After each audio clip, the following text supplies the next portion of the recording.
जैसे कि last episode में हमने जियान को कैनन कॉलेज में वापस आते हुए देखा, जहां उसने जू पेंग को एक ही बार में हरा दिया था। अब इतने सालों बाद जियान और जी जूनियर रीयूनाइट हो गए हैं और जियान को ये भी कंफर्म हो गया है कि जिस मिस्टीरियस पार ने उसके पापा को गायब किया है, उस मिस्टीरियस पार का जी जूनियर के साथ कोई लेना देना नहीं है। लेकिन अब जियान को और स्ट्रांग होना होगा ताकि जब उसे अपने पापा के बारे में पता चले तो वो बिना टाइम वेस्ट किए तुरंत अपने पापा को बचा सके। अब फिर जियान जी जूनियर के साथ कॉलेज घूमने लगता है और रास्ते में बच्चे जियान को देखकर कहते हैं कि ये तो वही है जिसने जू पेंग को एक ही पंच में मार डाला था। लेकिन आज जो इसका ओपोनेंट होने वाला है वो जू पेंग से काफी ज्यादा ताकतवर है। अब फिर वो सभी लोग टूर्नामेंट वाली जगह पर पहुंचते हैं और वहां जियान को आता देख उसके अंदर की एंटी फ्लेमरी फ्लेम को देखकर एल्डर समझ जाते हैं कि जियान आ गया है। वहां एक मेडिसिन एक्सपर्ट भी बैठे थे। वो कहते हैं कि इस टाइप की फाइटिंग स्पिरिट मेडिसिन पिल को रिफाइन करने के लिए यूज नहीं की जाती है। एल्डर बताता है कि जियान ने गामा एम्पायर के एल्केमिस्ट एसोसिएशन के अंदर हुई चैंपियनशिप को जीत लिया था। अगर ये लड़का तुम्हारी फील्ड में आ गया तो तुम्हारे रिकॉर्ड को भी तोड़ सकता है। एल्केमी मास्टर कहता है कि तुम सच कह रहे हो, लेकिन इसको एक मास्टर की जरूरत है। ताकत कितनी भी क्यों ना ज्यादा हो, अगर उसे एक डायरेक्शन ना मिले तो वो वेस्ट ही है। अगर वो मेडिसिन सीखने में इंटरेस्टेड है तो मुझे उसे अपना स्टूडेंट बनाने में कोई दिक्कत नहीं है। अब फिर जियान वहाँ आकर बैठता है और वो एल्डर्स को देखता है। जियान उनको ऑब्जर्व करने की कोशिश करता है, लेकिन उनका ऑरा इतना स्ट्रॉन्ग था कि जियान को उनके अंदर की स्पिरिट देखने में सफोकेशन होने लगती है। इसलिए वो जी जूनियर से इनके बारे में पूछने का डिसाइड करता है। जी जूनियर बताती है कि लेफ्ट साइड के 3 एल्डर्स आउटर कोर्ट के वाइस प्रेसिडेंट्स हैं और बाकी 2 प्रेस्टीजियस एल्डर्स हैं। वाइस प्रेसिडेंट की स्ट्रेंथ दो होंग लेवल की है। जो साइड में बैठे हैं वो एल्केमी डिपार्टमेंट के हेड हैं। एल्केमी डिपार्टमेंट आउटर और इनर हॉस्पिटल से एकदम इंडिपेंडेंट होकर काम करता है, इसलिए इनके पास बहुत ज्यादा पावर है। वाइस प्रेसिडेंट से भी इनको इजाजत लेने की कोई जरूरत नहीं पड़ती है। जियान सोचने लगता है कि यहाँ पावर का डिस्ट्रीब्यूशन बहुत अजीब तरीके से किया गया है। टीचर रॉलिन जियान को समझाती है और कहती है कि बेशक तुम्हारी इंटरनल स्ट्रेंथ मजबूत है, लेकिन 2 बातों को फिर भी तुम्हें बहुत अच्छे से ध्यान रखना है। पहला कि कन्वीनियंस मेडिसिन रिफाइनिंग सिस्टम है, जिस वजह से इसके टीचर के पास बहुत स्पेशल स्टेटस होता है। दूसरे लोग कॉलेज के अंदर रूल और रेगुलेशंस लाने वाले हैं। यहाँ की ड्यूटीज बहुत ज्यादा टफ होती हैं, इसलिए जिनके पास यहाँ आने की ऑथराइजेशन होती है, हमारे पास उनको अरेस्ट करने का अधिकार होता है। जियान कॉलेज और ही सियाओ के बीच खूनी दुश्मनी है, इसलिए हमें ये सब कदम उठाने पड़ते हैं। जियान सब समझ जाता है और फिर टीचर रॉलिन उसे अपना बेस्ट परफॉर्म करने को कहती है, क्योंकि जियान के लिए टॉप 20 के अंदर आना टफ नहीं है। और जियान की स्ट्रेंथ के अकॉर्डिंग तो टीचर को लग रहा था कि हम टॉप 5 में भी आ सकते हैं। और फिर तभी हम एक लड़के को देखते हैं जो जियू को हेलो कहने की कोशिश करता है, लेकिन जियू उसे माथा पीट लेती है। असल में ये लड़का जियू को पसंद करता है और इस लड़के की ये फाइट जियान से होने वाली है। ये लड़का दिल का अच्छा है और स्वभाव से फनी है। जी जूनियर बताती है कि ये न सिर्फ एल्केमी अच्छे से जानता है, बल्कि फाइटिंग स्पिरिट भी इसकी सबसे अलग है। जियान इसकी पावर पूछता है, जिस पर जियू बताती है कि ये 3 स्टार पर है, लेकिन ये पूरी तरह से एल्केमी में पारंगत है और इस वजह से इसके पास कुछ खास स्किल्स हैं। अब एल्डर्स फिर टूर्नामेंट स्टार्ट करते हैं और टूर्नामेंट के अंदर सबसे पहले लॉवर और गेली फाइट करने आते हैं। इनमें से एक के पास फायर की स्पिरिट थी तो दूसरे के पास आइस की, और दोनों ही शुरुआत में एक दूसरे पर भारी पड़ रहे हैं। इनकी फाइट देखने लायक है, क्योंकि ऐसा लग रहा है मानो 2 मेनलैंड के सबसे ताकतवर योद्धा आमने सामने आ गए हैं, क्योंकि ये दोनों ही मेनलैंड की सबसे बड़ी यूनिवर्सिटी के one of the best students हैं। अब फिर फाइट करते करते लॉवरे जीत जाता है। जियान सोचता है कि जियान एकेडमी बहुत ज्यादा शक्तिशाली है। अगर मेरे टीचर ने मुझे ट्रेन नहीं किया होता तो आज मैं यहाँ सबसे पीछे होता। यहाँ सब जीनियस है, और अगर मैं खुद से अभी कल्टीवेट करने की कोशिश करता तो इनके बराबर कभी ना पहुँच पाता। जियान सोच में पड़ जाता है कि आखिर यहाँ किस तरह की ट्रेनिंग होती है। क्या एकेडमी इनको इतनी हार्ड ट्रेनिंग कराती है कि इनको ब्लैक कॉर्नर तक पहुंचा देती है। टीचर रॉलिन बताती है कि हालांकि ये डेंजरस है, इससे कई सारे टैलेंटेड बच्चे हमसे खो जाते हैं, लेकिन जो स्टूडेंट्स लाइफ एंड डेथ को फेस करके वापस आ पाते हैं, वो चाहे टेम्परामेंट हो या फिजिकल स्ट्रेंथ, वो हर चीज में स्ट्रांग हो जाते हैं। जियान ये सब सुनकर हैरान है और कहता है कि लूमू और बाकी लोग नए टेरिटरी में अकेले जाकर आए हैं।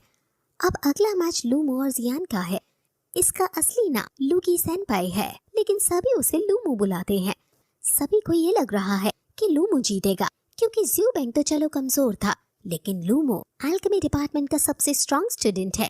यही बात टीचर रॉलिन जियान को समझाती है और कहती है कि तुम्हें ये जीतना ही होगा, क्योंकि तभी फिर बाइशन वाली परेशानी से तुम बच पाओगे। जियो भी कहती है कि मैं भी तुमसे नाराज हो जाऊंगी अगर तुमने उस एनोइंग बच्चे को नहीं हराया तो। अब जियान आगे बढ़ने लगता है और बाइशन जियान को देखते हुए कहता है कि आखिर तुम कैसे मेरे होते हुए जी जूनियर को पा सकते हो। वहीं दूसरी तरफ हम उस लड़की को देखते हैं जो जियान पर चुपके से नजर बनाए हुए है। लूमू को सब चीयर करने लगते हैं और ये देखकर लूमू खुश हो जाता है और सभी को धन्यवाद कहता है और सीयू को भी फ्लाइंग किस देकर कहता है कि मैं तुम्हारे लिए जियान को हरा दूंगा। लूमू जियान के पास आकर पूछता है कि क्या आप ब्रदर जियान हो? तो तुम जियाओ फैमिली से ताल्लुक रखते हो, जहाँ से वो दोनों लड़कियाँ हैं। तुम चिंता मत करो, मेरे होते हुए यहाँ तुम्हें कोई दिक्कत नहीं होगी। तुम्हारा मैं अच्छे से ख्याल रखूंगा, लेकिन आज मुझे जियो को खुश करने के लिए जीतना होगा। जियान कहता है कि मेरा गोल टॉप 5 में आने का है। क्या अब भी तुम मुझे जीतने नहीं दे सकते? लूमू जियान को समझाता है कि देखो, जमीन से जुड़े रहने में ही भलाई है। जो ज्यादा आसमान में उड़ता है वो गिरने पर ज्यादा चोट खाता है। मेरे अंदर भी टॉप 5 में घुसने का कॉन्फिडेंस नहीं है। अब फिर उनके बीच फाइट शुरू हो जाती है। वहाँ लड़कियाँ जियान को चीयर कर रही थी और टीचर रॉलिन जी जूनियर को चिढ़ाने के लिए कहती है कि अभी तो सिर्फ एक ही दिन हुआ है, अभी से यहाँ की लड़कियाँ जियान पर मरने लगी हैं। अब फिर दोनों अपना अपना हथियार निकाल लेते हैं और स्वॉर्ड फाइट शुरू कर देते हैं और स्वॉर्ड फाइट में जियान भारी पड़ता है और फिर उसके स्वॉर्ड को भी फेंक देता है। लूमू समझ जाता है कि जियान डिफेंस में ताकतवर है। मैं अपनी स्पीड का यूज करके उसकी बॉडी को छू तक नहीं पा रहा हूँ। मैंने इसे अंडर एस्टिमेट कर लिया है। लूमू कहता है कि शायद मुझे कुछ और सोचना पड़ेगा। अब मुझे तुम्हें अपनी आइडेंटिटी दिखानी ही पड़ेगी। मैं फाइटिंग में अच्छा नहीं हूँ, बल्कि जिसमें मैं अच्छा हूँ वो है खेलने में। और अब फिर वो अपने फायर एट्रीब्यूट को निकालता है और कहता है कि इससे मेन स्ट्रेंथ फाइटिंग स्पिरिट वाले वॉरियर को भी घायल कर दिया था। एक एल्केमिस्ट की फायर बहुत ज्यादा स्ट्रॉन्ग होती है। उसकी फायर को देखकर सब हैरान हो जाते हैं, लेकिन जियान भी अब कहता है कि मैं फाइटिंग में अच्छा नहीं हूँ, लेकिन जिस चीज में मैं अच्छा हूँ उसका नाम है दूसरों को खिलाना। और फिर वो अपनी पर्पल फ्लेम निकालता है। ये देखकर सब हैरान हो जाते हैं और सोचने लगते हैं कि क्या जियान भी एक एल्केमिस्ट है। टीचर रॉलिन भी हैरान है और उसे पता चल जाता है कि जरूर इसका टीचर कोई एल्केमिस्ट है, जिस वजह से जियान के पास ये फ्लेम आ पाई है। और फिर उनमें फ्लेम फाइट शुरू हो जाती है। लूमू का अपनी फ्लेम के ऊपर बहुत अच्छे से कंट्रोल था और जियान भी अपनी फ्लेम को कंट्रोल में लाकर उस पर हमला करता है और उनमें फाइट शुरू हो जाती है। और फाइट के दौरान लूमू एक बहुत बड़ा सा ब्लास्ट करवाने में सक्सेसफुल हो जाता है, लेकिन तभी वो देखता है कि जियान की फ्लेम्स ने उसे नीचे से पकड़ लिया है। और ये देखकर वो हैरान हो जाता है और वो समझ जाता है कि जियान ने अपनी फ्लेम 2 भाग में स्प्लिट कर ली थी। एक भाग तो सामने से लड़ रही थी और दूसरा भाग मुझे नीचे से बांध रहा था। ऐसा करना तो खुद उसे भी नहीं आता है। जियान कहता है कि तुम अब यहाँ से निकल सकते हो, इसलिए भलाई इसी में है कि तुम हार मान लो। लूमू छूटने की काफी कोशिश करता है, लेकिन जब वो नहीं छूट पाता तो वो हार मान लेता है। जियान कहता है कि अगर मेरे पास मेरी फ्लेम्स ना होती तो तुम मुझे हरा ही देते। तुम सच में एक अच्छे वॉरियर हो। वो फिर कहता है कि कोई बात नहीं, और वैसे भी इसमें शर्म कैसी, तुम मेरे होने वाली फैमिली से ताल्लुक रखते हो और अपने फैमिली मेंबर से हारने में कोई शर्म नहीं। वो ऐसा जियो की वजह से कर रहा था। सभी लोग जियान को चीयर करने लगते हैं और जियान जी जूनियर के पास जाता है और फिर जियान जी जूनियर को देखते देखते याद करता है कि कैसे जी जूनियर हमेशा से उसका साथ देती आई है। जब जियान कमजोर था तब भी जी जूनियर हमेशा जियान का साथ देती थी, और आज इतने सालों बाद भी जी जूनियर जियान के साथ है। अब जियान को पता नहीं चलता कि कब उसने जी जूनियर का हाथ पकड़ लिया है और टीचर रॉलिन खांसी मारकर कहती है कि तुम्हारे बीच जो भी रिश्ता है उसे पब्लिकली शो करना अच्छी बात नहीं है। जी जूनियर शर्माकर दूर हट जाती है और फिर अब दूसरी टीम लड़ने आती है। वू हाओ आउटर सेक्ट की लॉ एनफोर्समेंट टीम का वॉरियर है और ये काफी ज्यादा स्ट्रॉन्ग है। टीचर रॉलिन कहती है कि इसकी स्ट्रेंथ को हम अंडर एस्टिमेट नहीं कर सकते हैं। अब फिर जियान इसको देखने लगता है, जिसके बाद ये एपिसोड फिर यहीं खत्म हो जाता है। जैसे कि लास्ट एपिसोड में हमने देखा कि जियान ने अपनी extra ordinary fire control ability की मदद से लूमू को हरा दिया था। लूमू भी एक अल्केमिस्ट था, इसलिए उनके बीच फ्लेम का यूज करके फाइट हुई थी। अब बैटल खत्म हो जाने के बाद वहाँ पर लाल स्पॉट लिए एक स्ट्रॉन्ग पर्सन मैच में आया था। इसका नाम वू हाओ है और ये भी जी जूनियर के पीछे पड़े लोगों में से एक है। अब ये भी तुम्हारे दुश्मनों की लिस्ट में एक नया नाम है। जी जूनियर थोड़ी दुखी है, लेकिन जियान उसे समझाता है कि तुम चिंता मत करो, मैं ये प्रूव करके ही रहूंगा कि तुम्हारी चॉइस मुझे चुनने की एकदम सही है। अब वू हाओ अपने ओपोनेंट से फाइट शुरू करता है। उसका ओपोनेंट पहले से ही डरा हुआ है, लेकिन फिर भी हिम्मत बांधकर वो उस पर काउंटर अटैक करता है। लेकिन वू हाओ बहुत आसानी से बिना मेहनत किए उसे हरा रहा होता है और फिर डर के मारे ओपोनेंट खुद ही हार मान लेता है। और फिर जीतते ही वो जियान की तरफ पॉइंट आउट करते हुए कहता है कि तुम हो जियान, अगर हिम्मत है तो नीचे आओ और मुझसे फाइट करो। सभी लोग अब सोच में पड़ जाते हैं कि भला जियान ज्यादा शक्तिशाली है या वू हाओ।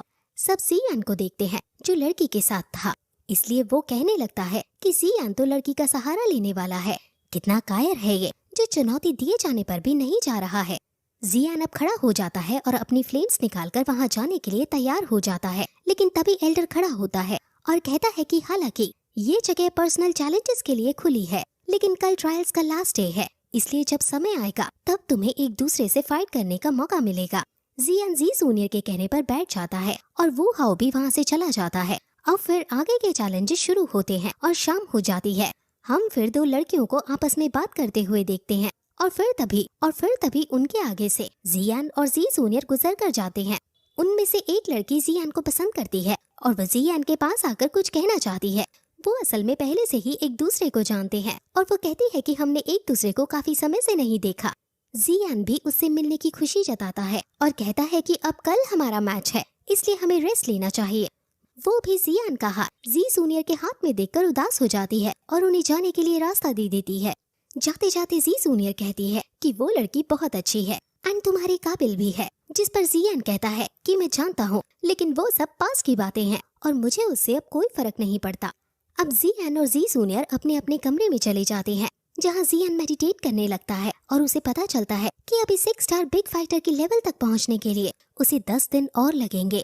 वो फिर अपने फादर का वो क्रिस्टल देखता है जो अभी भी ग्लो कर रहा है, यानी अभी भी उसके फादर जिंदा हैं। वो कहता है कि इससे फर्क नहीं पड़ता कि किसने आपको ह्यूमिलेट किया, मैं उसकी सजा उसे जरूर देकर रहूंगा। अब उसे इतना गुस्सा आ जाता है कि उसके हाथ से गलती से फ्लेम निकल जाती है और क्रिस्टल जलने लगता है, लेकिन जियान उसे बुझा ही देता है। इस जेड पीस को उसकी आंख से कुछ नहीं हुआ है और ये देखकर जियान हैरान है। आखिर इस जेड पीस में ऐसा स्पेशल क्या है, वो ये सब सोचने लगता है। अब फिर उसके टीचर बाहर आते हैं जो थोड़े परेशान नजर आ रहे हैं। जियान पूछता है कि आखिर दिक्कत क्या है। मैं कैनन कॉलेज में हूँ और यहाँ सब सेफ है।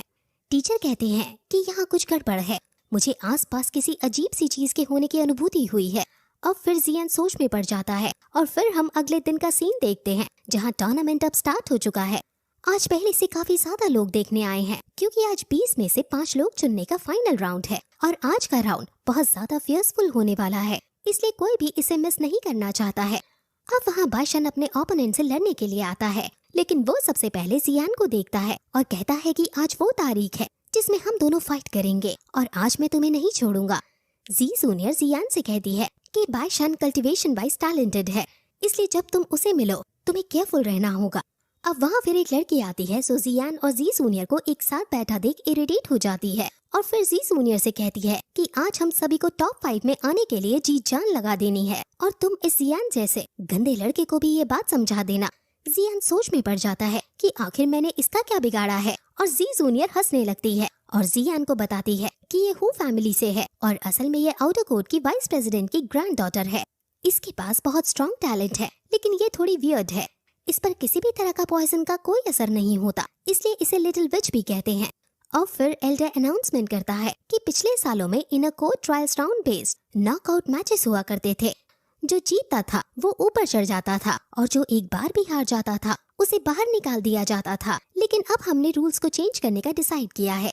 ये सुनकर सभी लोग हैरान हो जाते हैं कि अचानक टूर्नामेंट के बीच रूल्स चेंज क्यों किए जा रहे हैं, लेकिन एल्डर बताता है कि अब टॉप 20 लोग एक साथ एक दूसरे से लड़ेंगे, यानी 20 रिंग के अंदर आएंगे और एक ही टाइम पर एक दूसरे से लड़ेंगे, और जो भी लास्ट में 5 लोग बचेंगे उनको टॉप 5 में गिन लिया जाएगा। ये सुनकर सभी हैरान हो जाते हैं और फिर यही एपिसोड खत्म हो जाता है।